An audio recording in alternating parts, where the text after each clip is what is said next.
Okay, you can park it with a remote control. Welcome to the 7th generation BMW 5 Series. The 5 Series story starts back in 1972 when E12 replaced the Neue Klasse. At first, the 5 Series was offered with 4-cylinder engines, 6 cylinders came a year later. The most powerful M535i had around 215 horsepower, 3.5 liters, spoilers, Recaro seats, limited slip diff, bigger brakes. In 1981, second generation E28 was introduced, again 4-cylinder and 6-cylinder petrol engines, and 2 years later the first diesel 5 Series was introduced. E28 was also the first 5 Series with the center console tilted towards the driver, and for the first time optional ABS was available. In 1985 the first M5 debuted. Third generation, codename E34, had novelties like traction control, 6-speed manual gearbox and adaptive suspension. This generation also featured the first station wagon 5 Series and an all-wheel drive model. A V8 engine was also introduced, but M5 still had a 6-cylinder engine. A V8 landed under the bonnet of E39 M5. Fourth generation 5 Series was on sale since late 1995. Engineers focused on chassis stiffness, which meant some extra weight. This was partially offset by aluminium elements of the suspension. For the first time, 5 Series was given a rack and pinion steering. Fifth generation 5 Series was called E60. This is the first 5 Series to feature iDrive infotainment system, head-up display, adaptive cruise control, active steering, lane departure warning. This was a true 21st century car. For the first time, 5 Series had a turbocharged petrol engine, while the M5 had a V10 under the bonnet. Sixth generation, called F10, debuted in 2010. There was also a 5 Series GT, a strange car which offers functionality of an estate, SUV and limousine all in one. I like it, by the way. The next one is going to be called the 6 Series GT, apparently. As far as 5 Series is concerned, it featured, among others, a hybrid drivetrain. 45 years and almost 8 million examples sold later, we have the 7th generation, which can be operated with a Motorola StarTAC-sized remote control or a mobile app. On the day of filming, the Android app has not yet been released, but I am told it's going to be launched any day now. Meanwhile, let's take a peek inside.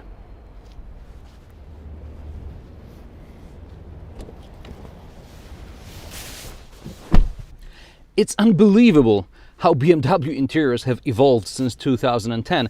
It's been a while since I sat in a 5 Series, so I forgot that the F10 had its display still integrated within the center console. And just a year later, the F33 series was released, and that, sorry,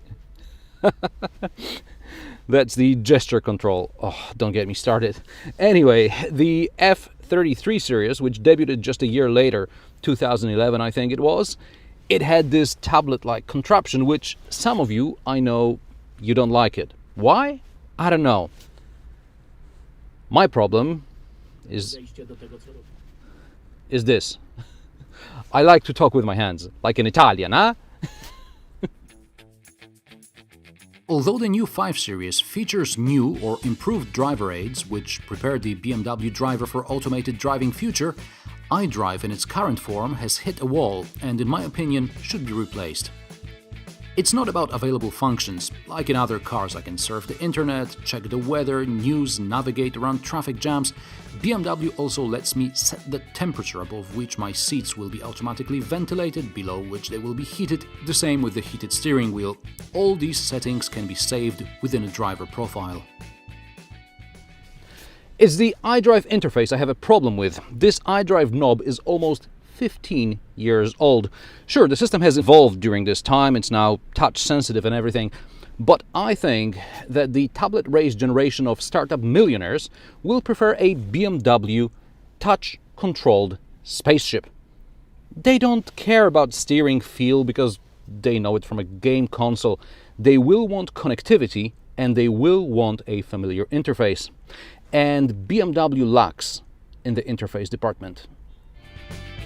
On the practicality front, for this big a car, BMW 5 Series has poor storage. Door pockets are small, glove box is small, storage under the armrest is small, and it's even worse in the back. I get it, this is not a mom car, but two people will have trouble stowing their phones, sunglasses and keys.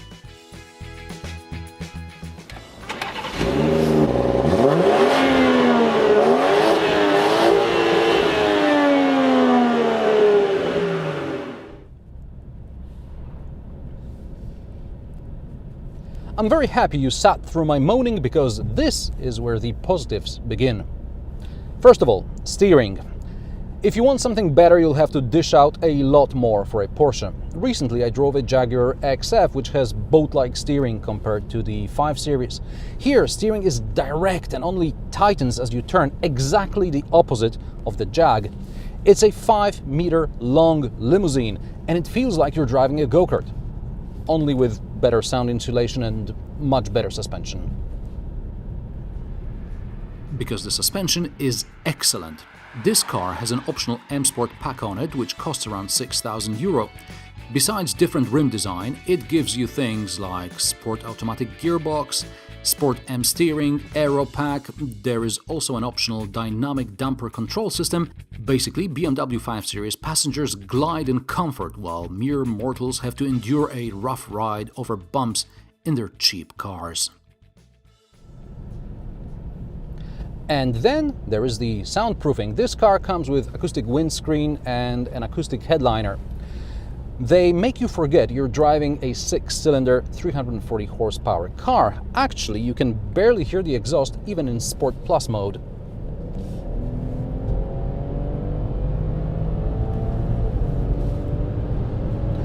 Time from 0 to 100 kilometers per hour is 4.8 seconds. Regardless of the speed, BMW 540i is ready to pounce. Well, no wonder, it's got 450 newton meters of torque.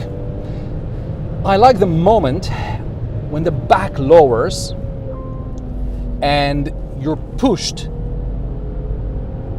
into the seat.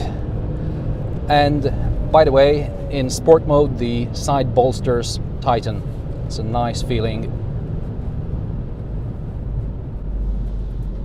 This test example has X-Drive. With this sort of power, all-wheel drive is a good thing. Traction control has less work on slippery surface. But if you want to fool around in the snow, the car still has rear-wheel bias. BMW offers the 5 Series with things like adaptive cruise control. With driving support, you can take your hands off the wheel for a couple of seconds, but not for as long as in an Audi or a Mercedes-Benz. I like the large color head-up display. It makes driving with sat-nav easier. I also like the car informs the driver not just about the current speed limit, but also about the next one. So, as you're approaching it, you also see this lift-off icon on the display. We've seen something like this before in Audi.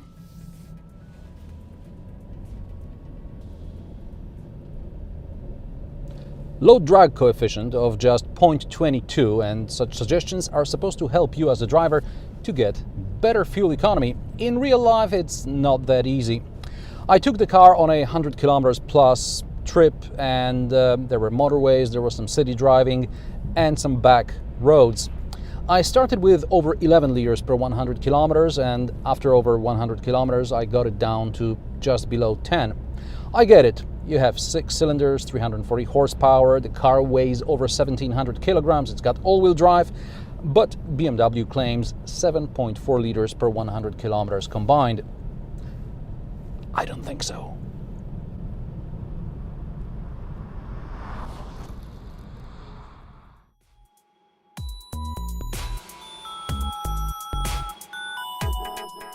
I mentioned insufficient storage in the front. In the back, there isn't any. You get two rather complicated cup holders. Legroom is unimpressive. You get more in a Jaguar XF, Mercedes-Benz E-Class or Volvo S90, even though they all have shorter wheelbases. At 530 liters, the boot is on par with Audi A6, slightly smaller than in Mercedes-Benz E-Class. There are also a couple of cubbies to store basic tools and a first aid kit, perhaps some small shopping as well. There is literally one hook to secure a shopping bag, and there are handles to fold the rear seats. Good. Do you recall the Alfa Romeo commercial with Catherine Zeta-Jones slithering through the back of a blocked 156 sport wagon? I reckon I could do a Zeta-Jones quicker, albeit less sexy, then I can unpark the car with this remote control. How about an experiment? The stopwatch starts as soon as I press any button on the remote.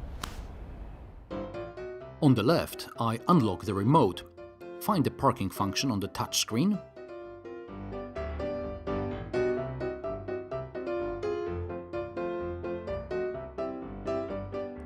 meanwhile, on the right, I took my shoes off, I opened the boot and I'm folding the back seat. On the left, the remote control is connecting to the car and it will start the engine anytime now. On the right, I have to unlock the door, shut the boot lid and start the car. Reversing now.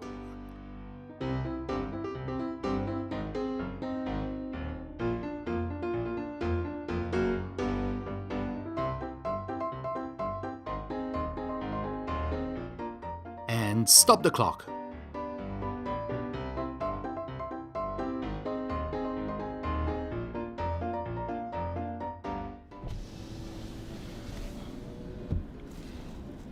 I concede technology has beaten a fat presenter. Remote parking costs €500, but you also have to buy Parking Assist Plus for $1,000, Comfort Access for $1,000, Multifunction Key for $250, Ambient Lighting, why, for $250, Wireless Charging for $100. All this adds up to about $3,000. And there's plenty more options on this car. Your basic 520D with a manual transmission starts at $45,000. 540i X-Drive starts at $60,000. Add some options and you end up with an almost €90,000 car. And how do you like the new 5 Series? Let me know in the comment section below. Share, rate, subscribe. New episodes every Friday. Thanks for watching, and I'll see you next time.